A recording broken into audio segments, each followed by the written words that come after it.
भाइयों और बहनों, मातृशक्ति को नमन। स्टूडियो में आपका हार्दिक स्वागत, अभिनंदन और सत्कार है।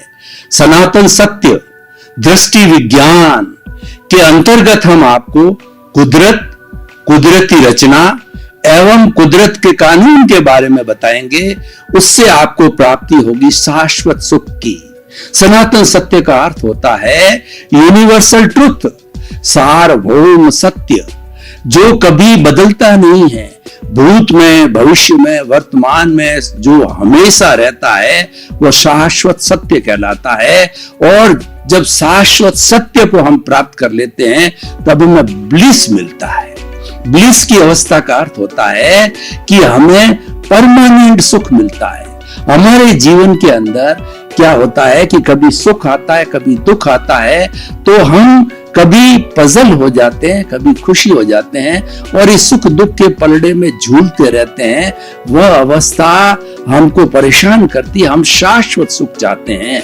तो इस कार्यक्रम के अंतर्गत हम आपको प्रतिदिन नए नए विषयों का स्पर्श कराएंगे जिससे आपको सनातन सत्य की प्राप्ति हो। तो आज हमारा विषय तो वही है जो कार्यक्रम का विषय है, ताकि कि कार्यक्रम के बारे में आपको पूरी जानकारी हो जाए। तो आज हमारा विषय सनातन सत्य। सनातन सत्य का अर्थ होता है यूनिवर्सल ट्रुथ, सार्वभौम सत्य, और वह कभी बदलता नहीं है। वह कुदरत से जुड़ा हुआ है, कुदरती रचना और कुदरत के कानून से जुड़ा हुआ है, इसीलिए वो बदलता नहीं है। देखिए, हमारे पूरे जीवन को संचालित करने वाली होती है वो कुदरत है। कुदरत का मतलब नेचर, पर्यावरण, कॉस्मोस, ब्रह्मांड, दुनिया और जगत, जिसके अंदर हम सभी प्राणी, कुल हम 84 लाख जीवा योनियों के जीवित प्राणी हैं। ये तो हमारे उत्पत्ति स्थान है, लेकिन जीवों की संख्या असंख्य है, अनंत है, अनकाउंटेबल है, इन्फिनिटी है। वो सभी इस कुदरत के अंदर जन्म लेते हैं और अपने कर्मों के अनुसार कर्म करते हैं, कर्मों का भोग करते हैं और वापस इसी में विलीन हो जाते हैं। देखिए, इस पूरी कुदरत के अंदर 4 गति होती है, नर गति, तिर्यंज गति, मनुष्य गति, देव गति। और जब व्यक्ति इस 84 लाख जीवा योनि के चुंगल से बाहर निकल जाता है और सनातन सत्य की प्राप्ति कर लेता है, ब्लिस को प्राप्त कर लेता है, जब इन सब से मुक्त होकर के वह सिद्ध शिला में भगवान के रूप में जाके विराजमान हो जाता है, अशरीरी हो जाता है, अमूर्त हो जाता है, और वह होने के बाद के अंदर ब्लिस की स्थिति प्राप्त होती है। हम ये सनातन सत्य आपको क्यों बताते हैं? कि आपको जानकारी हो जावे कि अल्टीमेट ट्रुथ क्या है, रियल ट्रुथ क्या है, रियलिटी क्या है। क्योंकि हम जो जीवन जीते हैं वो रिलेटिव जीवन जीते हैं। ये हमारा सापेक्ष जीवन है, इसीलिए रिलेटिव ट्रुथ है। रिलेटिव ट्रुथ व्यवहार जगत से जुड़ा हुआ है और हमारा रियल ट्रुथ होता है वह हमारे शाश्वत सुख से जुड़ा हुआ है। वो कुदरत, कुदरती रचना, कुदरत के कानून के तहत जुड़ा हुआ है। दोनों चीजें अलग अलग है। एक तो व्यवहार जगत और एक निश्चय का जगत। जो हमारा सनातन सत्य है ये निश्चय का जगत है। आप खुद निर्णय कीजिए कि जो आपका ये शरीर है, इस शरीर के अंदर जड़ भी है और चेतन भी है। ये हमारा पूरा शरीर, शरीर का एक एक अवयव, शरीर की एक एक कोशिका है, वह जड़ तत्व है। लेकिन वह इस चेतन की हाजिरी से, चेतन की उपस्थिति से जो है वह जड़ तत्व जो है मिश्र चेतन बन जाता है। इसीलिए मैं हाथ हिला रहा हूं, आंखें फरका रहा हूं, बोल रहा हूं और शरीर को हिला रहा हूं। ये सारी गतिविधि है, ये चेतन तत्व की हाजिरी से होती है, चेतन तत्व की मौजूदगी से होती है, चेतन तत्व की स्पर्श होती है, और यही सनातन सत्य है। इसीलिए अब आप ये तय करो कि क्या मैं शरीर हूं या शरीर से परे भी हूं, मैं कौन हूं। इसका पता करने के लिए सनातन सत्य प्रारंभ किया गया है कि व्यक्ति को अल्टीमेट ट्रुथ, रियल ट्रुथ की तरफ ले जाना होता है। भाई और बहनों, अब आप मेरे से प्रश्न करेंगे कि आखिर हमको ये सनातन सत्य समझने से क्या होगा।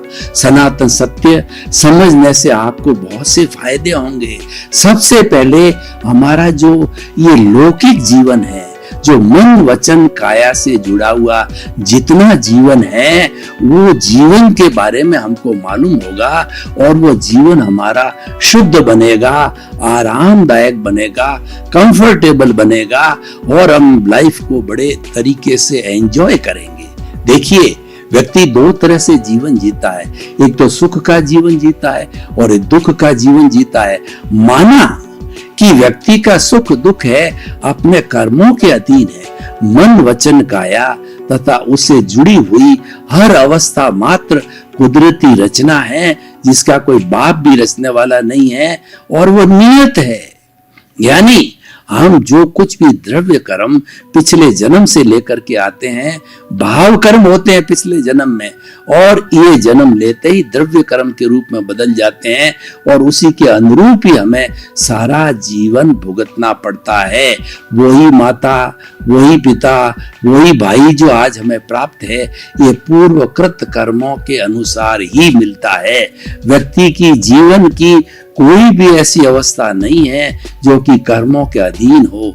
इसीलिए अगर कर्म को, कर्म विज्ञान को जो है हम अगर मान लो आज के इस संसार का भगवान कहें तो कोई अतिशयोक्ति नहीं है, क्योंकि कर्म के लिए कहा गया है को सुख को दुख देत है और कर्म देत झकझोर, उर्जत सुरजत आप ही और ध्वजा पवन के फेर। भाई और बहनों, मैं आपसे पूछना चाहता हूं कि बालाजी के मंदिर के ऊपर जो ध्वजा लगी रहती है उसको कौन फहराता है?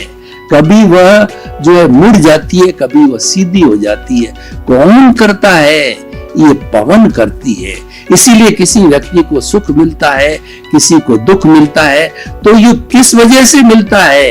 ये पूर्वकृत कर्मों के कारण मिलता है। संसार के अंदर 33 करोड़ देवी देवता हम हिंदू लोग मानते हैं, उसमें से ऐसा कोई ताकतवर देवता नहीं है जो कि आपकी मदद कर सके, आपका सहयोग कर सके, और ऐसा कोई पावरफुल देवता नहीं है जो कि आपको दुख दे सके, कष्ट दे सकते। करने वाले आपके कर्म ही है। इसीलिए कहा गया है कि जो हमारा जो ये चेतन तत्व है, ये चेतन तत्व बार बार नया शरीर धारण करता है। कहा गया है कि रंगमंच यह जगत है और कर्म खिलावना हार, और नाना रूप बनाए के और चेतन खेलना। आपने कठपुतली का नाच देखा होगा। कठपुतली नाचती है, जैसे इंसान नाचता है वैसे कठपुतली नाचती है। लेकिन भाई और बहनों, उस कठपुतली को नचाने वाला डोर किसी के हाथ में होती है, वो नचाता है। वो कठपुतली अपने आप नहीं नाच सकती क्योंकि वो निर्जीव है। तो ठीक इसी तरीके से हमको नचाने वाला कभी सुखी बना देता है, कभी दुखी बना देता है। ये नचाने वाला हमारा पूर्वकृत कर्म है, वही हमको नचाता है। और ये दुनिया है एक रंगमंच की तरह है, एक नाटक के थिएटर की तरह है। आपने रामायण देखी होगी। रामायण में अलग अलग चरित्र होते हैं। राम का चरित्र, सीता का चरित्र, लक्ष्मण का चरित्र, हनुमान का चरित्र। वो अलग अलग लोग जो है अपना अपना वो रूप धारण करके आते हैं और नाटक खेलते हैं, और जब उनका समय पूरा हो जाता है उसके बाद में वो चले जाते हैं। ठीक उसी तरीके से हमारा कर्मों का जितना भोग है, हमारा मुख्य कर्म आयुष्य है, जो कि हमको कितने समय तक जिंदा रखता है, वो नियत होता है। तो वह नियत होने के बाद के अंदर जब वो समाप्त हो जाता है तो हम एक क्षण भी अतिरिक्त सांस नहीं ले सकते हैं। इसीलिए कहा गया है कि जब तक सांसा तब तक आशा। हमारा श्वास जो है हमारा प्रिय मित्र है, ये जन्म से मृत्यु तक चलता रहता है, और जब श्वास बंद हो जाता है तो डॉक्टर कहता है कि नाउ ही इज डेड, इसको ले जाइए। और ले जाने के बाद में हमारे शरीर की क्या स्थिति होती है कि हमारे रिलेटिव कहते हैं इसका खून पानी बन गया, कीड़े मकोड़े आ रहे हैं, बदबू होने वाली है, रिश्तेदार आ गए हैं, चलिए चलिए इसको जल्दी लेके जाइए शमशान में। और शमशान में तो आजकल लकड़ी जलाने की जगह वहां पर इलेक्ट्रिक सिस्टम हो गया है। आपकी लाश को फर्नेस में डाला जाता है, बटन दबाया जाता है, तो 10 मिनट के अंदर वो जब ढक्कन बंद किया जाता है फर्नेस का, 10 मिनट में स्वाहा, आपकी स्टोरी समाप्त हो गई। आपने 70 वर्ष, 80 वर्ष, 90 वर्ष, 100 वर्ष जीवन जिया, वो कुछ ही मिनटों के अंदर स्टोरी समाप्त हो जाती है। तो भाई और बहनों, ये निष्कर्ष निकालिए, आप रियलिटी को आइए कि ये 2 तत्व हमारे सामने हैं, जड़ और चेतन। इसमें सनातन कौन है? सनातन जो है वो चेतन है। चेतन अजर है, अमर है, अविनाशी है, ज्ञाता है, दृष्टा है, अनंत ज्ञान वाला है, अनंत दर्शन वाला है, अनंत शक्ति वाला है और अनंत सुख का धाम है। उसकी पहचान कीजिए। हमारे बड़ा पैराडॉक्स है जीवन के अंदर कि हम इतने माया के अंदर लुप्त हो जाते हैं कि सनातन सत्य को भूल जाते हैं और हम रिलेटिव सत्य के अंदर बहुत ज्यादा रहते हैं। रिलेटिव सत्य क्या है? मैं और मेरा, मेरा घर, मेरा परिवार, मेरे बाल, मेरे बच्चे, मैं किसी का पिता, मैं किसी का पुत्र, मैं किसी की पत्नी, ये मेरा है, ये तेरा है, मेरे इतना बैंक बैलेंस है, मैं करोड़ों का मालिक हूँ, मैं अरबपति हूँ, मैं लेखक हूँ, मैं भारत का प्रधानमंत्री हूँ, मैं भारत का राष्ट्रपति हूँ, मैं इंजीनियर हूँ, मैं डॉक्टर हूँ, मैं चार्टर्ड अकाउंटेंट हूँ। कितनी कितनी उपाधियों से हम अपने आप को घेर लेते हैं। ये भाई और बहनों, ये सारा रिलेटिव सत्य है। मैं ये नहीं कहता कि ये असत्य है। तो आप कहेंगे कि हम तो पूरा 60, 70, 80 वर्ष जीवन जी रहे हैं और आप कह रहे हो सत्य है, लेकिन ये रिलेटिव सत्य है, ये असली सत्य नहीं है।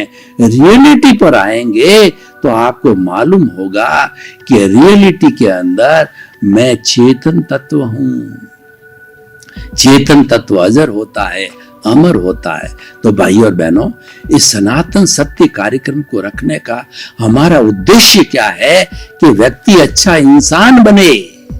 व्यक्ति केवल रिलेटिव सत्य को जान करके, मिथ्या दर्शन को जान करके, झूठ के का जीवन जी करके वह अपने आप को अपराधी, आतंकवादी और अपने आप को जो है जुआखोर, अय्याशी, जितनी बुराइयां उससे घिरे नहीं।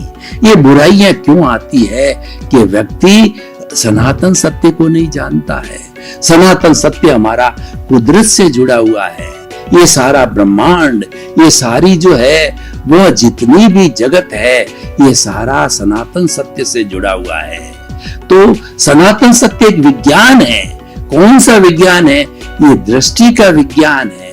दृष्टि का विज्ञान का अर्थ हुआ कि जो चेतना से जुड़ा हुआ है वह दृष्टि का विज्ञान होता है। चेतन तत्व पर जड़ के कानून लागू नहीं होते हैं। जड़ का नियम चेतन पर लागू नहीं होता है और चेतन का नियम जड़ पर लागू नहीं होता है। जड़ के नियम है वो कुदरत के नियम होते हैं। क्योंकि जब कोई व्यक्ति, कोई भी जीवित प्राणी जन्म लेता है तो जन्म कौन देता है? उसको जन्म कुदरत देती है। कुदरत पंचभूतात्मक है। पृथ्वी, जल, अग्नि, वायु और आकाश, 5 भूतों से बनी हुई ये हमारी कुदरत है, ये हमारी सृष्टि है। तो ये व्यक्ति को जन्म देती है। कैसे जन्म देती, मैं आपको उदाहरण के तौर पर बताता हूँ। भाई और बहनों, ये हम बार बार आपको उदाहरण, दोहे, कहानियां, कहावतें ये क्यों बताते हैं? ये इसीलिए बताते हैं कि ये गागर में सागर भरती है। इससे आपको कॉन्सेप्ट क्लियर होता है। थोड़े में बहुत बड़ा कॉन्सेप्ट क्लियर हो जाता है। जैसे कि मैं कहता हूं कि honesty is the best policy. ये सिद्धांत है और ये सार्वभौम सत्य भी है। ये यूनिवर्सल ट्रुथ है। हर अच्छाई यूनिवर्सल ट्रुथ की ओर जाता है और हर बुराई है वो मिथ्या दर्शन की ओर जाता है। सनातन सत्य हमें एक विजन देता है, जीवन जीने की कला देता है कि हमने मनुष्य जीवन तो प्राप्त कर लिया जो कि बहुत बहुत दुर्लभ है, लेकिन इसको जिया कैसे जाए, इसको अच्छा जीने के लिए, अच्छा इंसान बनने के लिए हमारा ये व्यवहार जगत और हमारा निश्चय जगत दोनों अच्छे हों, हमारा लौकिक जीवन और पारलौकिक जीवन अच्छा हो।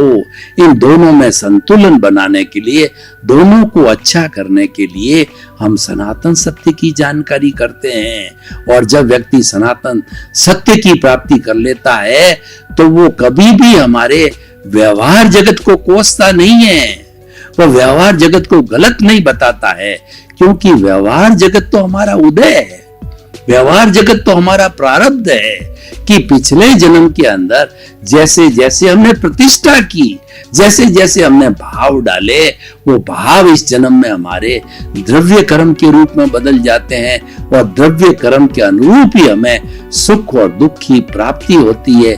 द्रव्य कर्म जो हमारे कर्म बीज हैं, जो पिछले जन्म के अंदर डाले थे, जो कॉजेज है जो हमने पिछले जन्म के अंदर डाले थे, और इस जन्म में वही कॉजेज जो है वो कर्म बीज कर्म फल बन जाता है।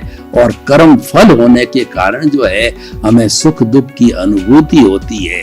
देखिए, कोई भी जीवित प्राणी, छोटा से छोटा वायरस है, जैसे कोरोना वायरस है, यह भी जीना चाहता है। इसीलिए ये आज मनुष्यों के अंदर संक्रमित हो गया है। इसने जो है अपनी जाति को बहुत विस्तार किया और हम आज कोरोना का बहुत बड़ा तीसरा विश्व युद्ध जी रहे हैं, सारी दुनिया जी रही है कि किस तरीके से एक छोटे से जो जीवित वायरस ने जो है व्यक्ति को त्रस्त किया है। ये जीवित वायरस जो है हमारे सांस के माध्यम से, मुंह के माध्यम से, हमारा जो श्वसन तंत्र है उस श्वसन तंत्र के अंदर ये आ जाता है और श्वसन तंत्र में वो आकर के और हमारे फेफड़ों को नष्ट कर देता है। हम सांस नहीं ले पाते हैं, श्वसन तंत्र को, हमारा रेस्पिरेटरी सिस्टम को कंप्लीट डिस्ट्रॉय कर देता है। उससे हमारा ब्लड का जो प्यूरिफिकेशन रुक जाता है, हमारा हार्ट का फंक्शन भी रुक जाता है, किडनी का फंक्शन भी रुक जाता है। और किसी को कोरोना पॉजिटिव हो और उपचार समय पर नहीं हो तो व्यक्ति मृत्यु को भी प्राप्त हो सकता है। ये देखिए इतना बड़ा इसका विकराल रूप है। तो दुनिया का हर छोटा से छोटा प्राणी जिसने जन्म लिया है वह जीना चाहता है, मरना कोई नहीं चाहता। हर जीवित प्राणी सुख चाहता है, दुख कोई नहीं चाहता है। जब दुख कोई नहीं चाहता, आप स्वयं दुख नहीं चाहते हो, तो आपको क्या अधिकार है कि किसी को दुख दो। इसीलिए सनातन सत्य ये बताता है कि किसी को दुख मत दो। ये सबसे बड़ा इसको मानव धर्म के रूप में परिभाषित किया है। और हर व्यक्ति जो है इस सनातन सत्य को जान लेता है कि हर एक का अपना अपना जीवन है और वो कर्मों के अधीन है। वो कुदरती रचना और कुदरत के कानून के अंतर्गत जीता है। तो व्यक्ति किसी पर अन्याय नहीं करेगा, किसी का शोषण नहीं करेगा, किसी को दुख नहीं देगा और किसी के प्रति बुरे भाव नहीं रखेगा, किसी के प्रति अभिप्राय और ओपिनियन नहीं देगा। और वह अपना सनातन सुख के जो सनातन सत्य की प्राप्ति के बाद में हमको सबसे बड़ा लाभ ये होता है कि हमारा अज्ञान की जो वेल्डिंग है वो राग द्वेष है, वो प्रियता और अप्रियता है। मनुष्य के दो आंख होती है, एक आंख होती है राग की, दूसरी आंख होती है द्वेष की। राग के अंदर तो आ गया माया और लोभ, द्वेष के अंदर क्रोध और अहंकार आ गया। ये दोनों चश्मे लग जाते हैं। इन चश्मे की वजह से हम किसी को प्रिय मानते हैं, किसी को अप्रिय मानते हैं। ये भोजन अच्छा है, ये भोजन अच्छा नहीं है, ये व्यक्ति अच्छा है, ये व्यक्ति अच्छा नहीं है, ये चीज मुझे अच्छी लगती है, ये चीज मुझे अच्छी नहीं लगती है। इस व्यक्ति को दूर भगाओ, इस व्यक्ति को पास बुलाओ। संजोग अच्छे आते हैं उसको हम गले लगाते हैं और खराब संजोग आते हैं तो हम आर्त ध्यान करते हैं कि ये संजोग जल्दी से जल्दी मेरे से चले जाए। ये प्रियता अप्रियता का जो है ये झूला सुख दुख की उत्पत्ति करता है, और आपको सनातन सत्य प्राप्त करना है जिसका कि मूल उद्देश्य ब्लिस की प्राप्ति करना है, तो उसके लिए आप तीसरा नेत्र खोलिए। आज पूरे विश्व में थर्ड आई की बहुत चर्चा होती है। बड़े बड़े विद्वान लोग, आचार्य लोग, ऋषि महर्षि थर्ड आई की बहुत बात करते हैं। थर्ड आई हमारा राग द्वेष को संतुलित करता है। समता भाव यानी दोनों को एक सा समझो, दोनों के अंदर अंतर मत करो, तो हम अंतर नहीं करेंगे तो हम संभाव में रहेंगे। संभाव का अर्थ हुआ कि हमको चाहे सुख मिले, चाहे दुख मिले, चाहे आदर मिले, चाहे तिरस्कार मिले, और चाहे हमको लाभ की प्राप्ति हो, चाहे हानि की प्राप्ति हो, दोनों को एक साथ समझना, क्योंकि दोनों आते हैं। ये एक सनातन सत्य है कि हर जो है संजोग के साथ वियोग जुड़ा हुआ है। जिस दिन हम जन्म लेते हैं उसी दिन से हमारी मृत्यु का समय प्रारंभ हो जाता है, और अल्टीमेटली हमारा जो आयुष्य कर्म है ये हमारी श्वास की संख्या में बदलता है। इसीलिए एक भी स्वतंत्र सांस लेने की हमारी योग्यता नहीं है, उसमें हम पराधीन हैं। यानी हमारा जो व्यवहार जगत जो हम भुगत रहे हैं, जो हमारा प्रारब्ध है और जो हमारा उदय भाव है, उसमें हम बिल्कुल स्वतंत्र हैं, और उसके साथ अगर जुड़ जाते हैं तो जुड़ने से फिर राग द्वेष की प्राप्ति होती है, क्योंकि ये पूरा सब प्रतिष्ठित आत्मा है, ये राग द्वेषी है। ये अंतःकरण जो हमारा है, मन बुद्धि चित्त और अहंकार, ये जो है अहंकार से जुड़ा हुआ है, यानी राग द्वेष से जुड़ा हुआ है। इससे ऊपर उठना है।